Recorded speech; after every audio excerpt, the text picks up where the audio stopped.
Alright, good evening all you Mojotonians out there. This is the last installment of the 5E3 build. Of course, also one of the most important, the actual mating of the chassis to the cabinet itself. Mojotone takes great pride in our cabinets. We're industry leading in regards to our cabinets. We can do custom stuff. We do, of course, the reproduction tweed, the blackface, Marshalls, boxes, mesas, anything you need, we can do it for you. If you can draw it on a piece of paper, we can probably make it for you. Of course, we have thousands of different Tolex and grill cloth combinations that we do. But keeping things simple, of course, the 5E3 was a tweed, and it's covered in the cotton muslin tweed. This actually has a protected coating on it. I believe it's a poly-based coat, super thin. It's only a couple microns thin.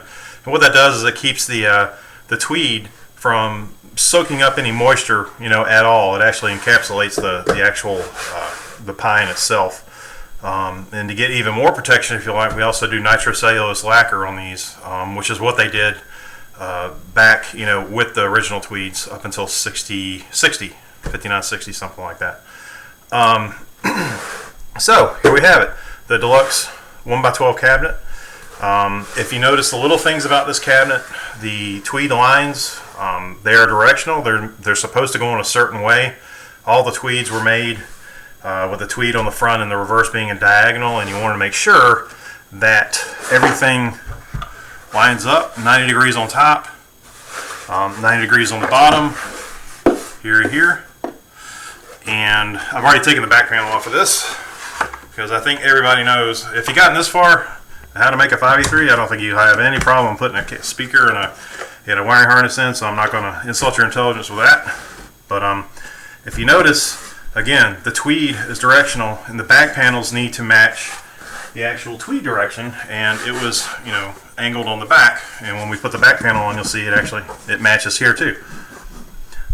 This is one of those little things that set the really serious cabs, people that are really passionate about what they're doing, versus the people that are not. You can look at some of the import cabs. We know, because we ordered some from China and a couple other places, that the tweed they do it, very efficiently.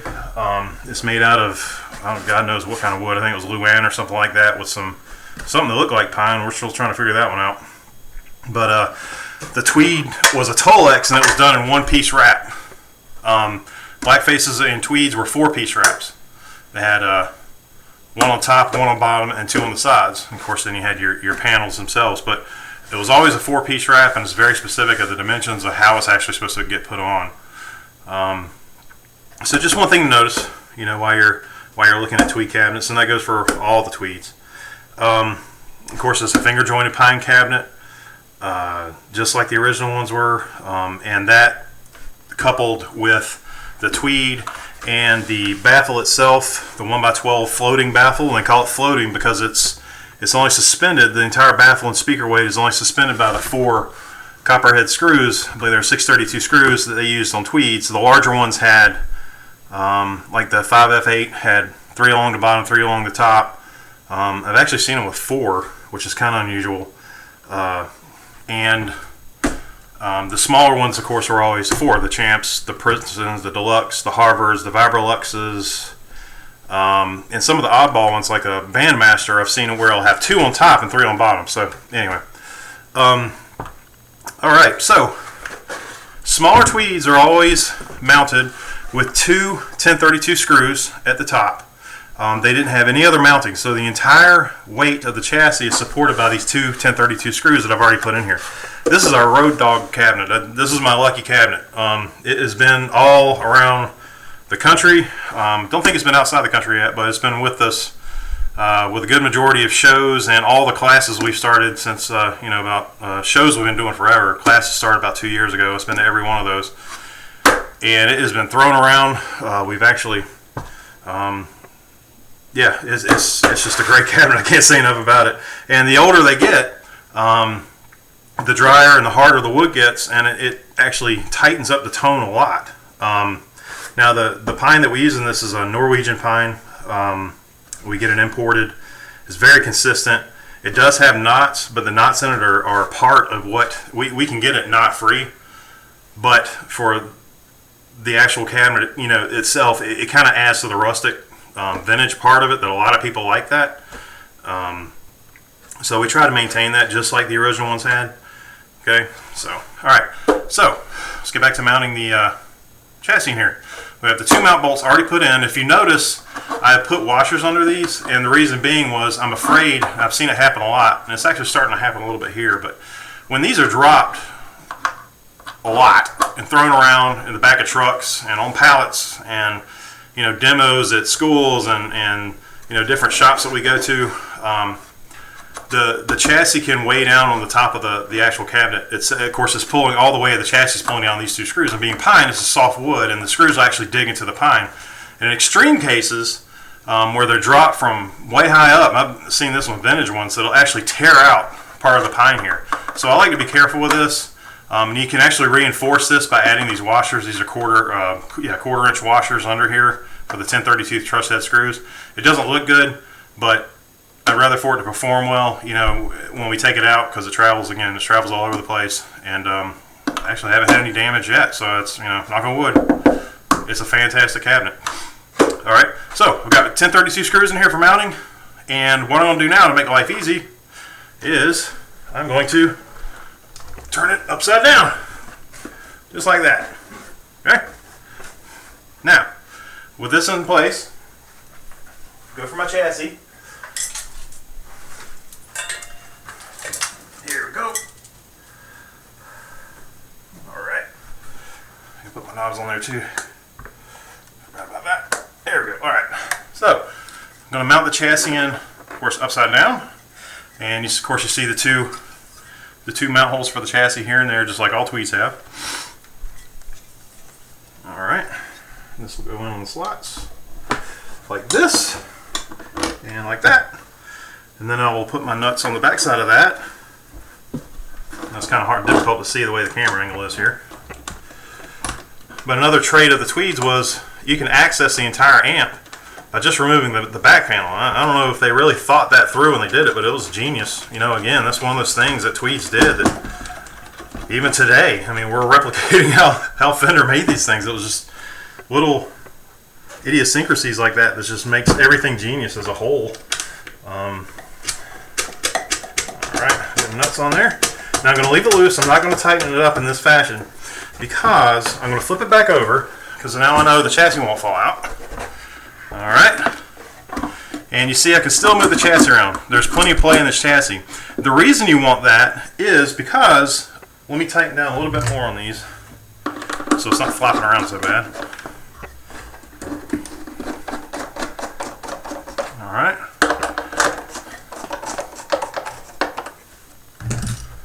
Get my back panel, and I'm going to push that in place.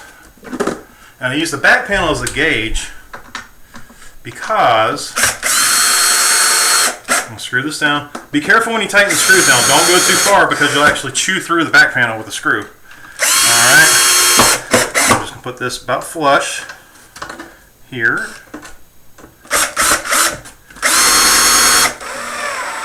Alright. Got that in place. Now, because I left these screws loose, I can move this chassis around a little bit. I'll loosen up a little bit more here. Alright, so I can slide this thing around and get it centered. And what you're shooting for is this gap right here. Some cabinets will have a slight gap here, and it has to do with the actual back panel. There's a couple things that make it do that. One could be the back panel's right, but the chassis is slid too far forward. So what it's doing is it's contacting the chassis right here and bowing it out. Another thing that's really common, if you've been around any tweeds, during the summer, this will actually bow slightly as well. And that, believe it or not, is very common. And what happens is that the wood and the tweed with the glue and everything expands very slightly. And when it does that, of course, it pushes the center out, because it can't push any further out this way. It pushes it out this way to gain room over there. So it's kind of normal. With this amp, it's kind of funny because this normally has a bow in it, but because it's been pretty chilly around here lately, it doesn't have the bow, which is pretty cool. So, tightening up with the screws there, make sure I don't have a gap, which I'm good. There's a very slight one there. You can see me moving the back panel, but that's okay. That's fine. Not a problem. Now I'm going to take the back panel back off.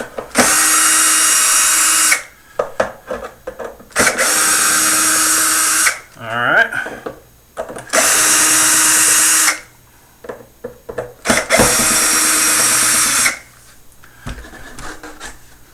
Alright. And I'm going to put our, I'll turn on the slide here. I don't know if you can see our little screw down here, the holes that has the wire clamp that actually holds the cord in place.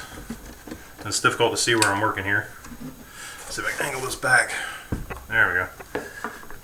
So there's a white clamp. It's made for an 18.3 gauge cable that goes right inside here. And this is your actual strain relief. It serves a very important purpose, in that it keeps you from ripping the cable out of the bottom of your amp. Now you would think that'd be kind of a hard thing to do considering how hard it is to get that strain relief in there, but it happens. And it happens a lot. But it's okay. It's repairable. Alright, so there's a cable clamp in place, chassis is in place. I'm going to make sure we plug in our speaker.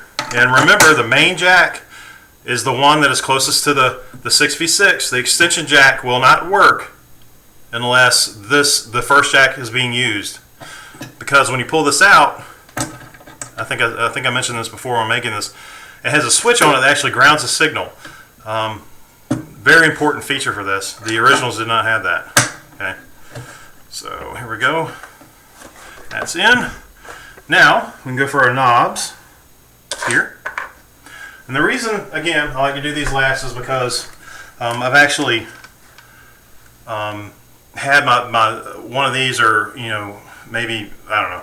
Anyway, you have one of these on a bench with the knobs on it. You're building it up. You accidentally hit something, or I knock something off the top of my tier there, and it hits the chassis. If it hits the knob, it's going to break it off, or it's going to put a real bad scratch in it.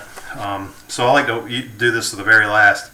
And this little kit right here, I'm not sure if you've seen it on our website, but these kits are worth their weight in gold. If you do any type of electronics repair or guitar repair, these are the way to go. Rene Martinez sets.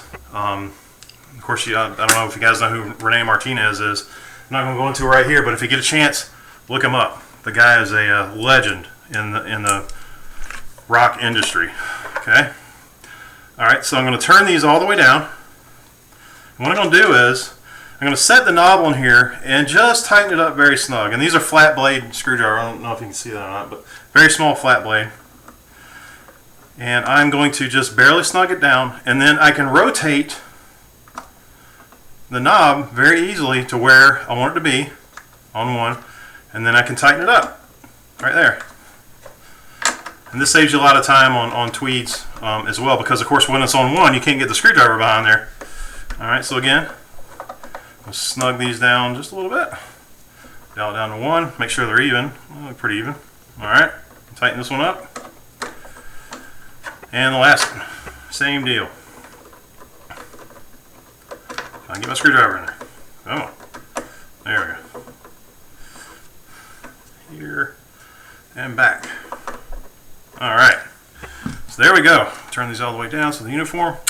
Excellent. Okay, so this is the completed 5E3. Alright. Of course, we do include tube shields in this. I don't have them in the room in here with me, but we do have tube shields on. So at this point, you want to go ahead and put those on.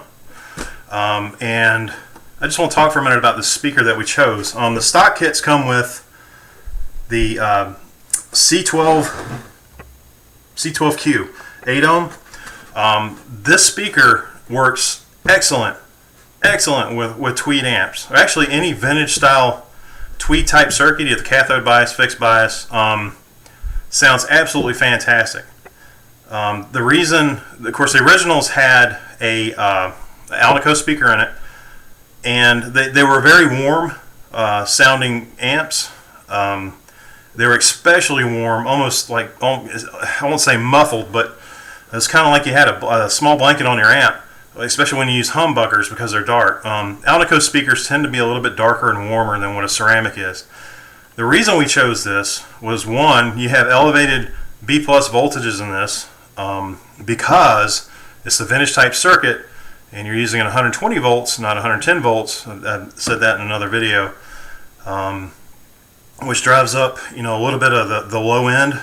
But this with the single coils of a Strat and a Tele are very easy to manage, and they sound fantastic. They maintain the brights with with humbuckers, and especially, you know, active pickups. These work really, really well. So that's why we chose this speaker. This model was specifically voiced for American type vintage, basically tweed amps. Jensen really did the research on this. But that's, you know, that's another thing that makes up the entire tweed voice itself. So at this point, I'm gonna throw our back panel back on there, like this. Screw this down.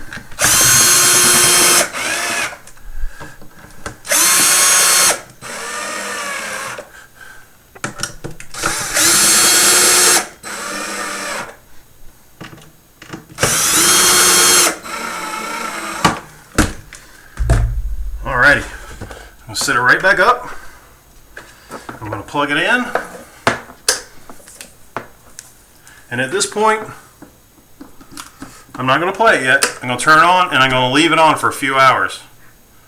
Okay, that's just another burn-in cycle. I like to do that after the amp is finished itself.